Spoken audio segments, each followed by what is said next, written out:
ನಮಸ್ಕಾರ. ರಾಮಾಯಣ ಮಹಾಭಾರತವನ್ನು ಓದಿದಾಗ ತ್ರೇತಾಯುಗದ ಒಂದು ಘಟನೆ ದ್ವಾಪರ ಯುಗಕ್ಕೆ ಕಾರಣವಾಗುತ್ತೆ ಅಂತ ಅಂದರೆ ನಂಬ್ತೀರಾ? ತ್ರೇತಾಯುಗದಲ್ಲಿ ಶ್ರೀರಾಮರು ಒಬ್ಬ ವ್ಯಕ್ತಿಗೆ ಮಾತನ್ನು ನೀಡಿರ್ತಾರೆ ಹಾಗೂ ಒಂದು ಒಪ್ಪಿಗೆಯನ್ನು ಸೂಚಿಸಿರ್ತಾರೆ.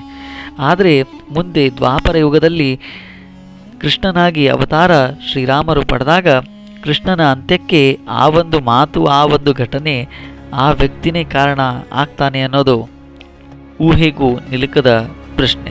ಹಾಗಿದ್ರೆ ದ್ವಾಪರ ಯುಗದಲ್ಲಿ ಶ್ರೀಕೃಷ್ಣರ ಅಂತ್ಯಕ್ಕೆ ಕಾರಣ ಆದಂತಹ ಆ ವ್ಯಕ್ತಿ ಯಾರು, ಆ ಘಟನೆ ಏನು, ಶ್ರೀಕೃಷ್ಣರ ಅಂತ್ಯ ಹೇಗಾಯಿತು, ಈ ಎಲ್ಲ ಮಾಹಿತಿಯನ್ನು ಈ ಒಂದು ವಿಡಿಯೋದಲ್ಲಿ ಸಂಪೂರ್ಣವಾಗಿ ನಾನು ನಿಮಗೆ ತಿಳಿಸ್ತೇನೆ.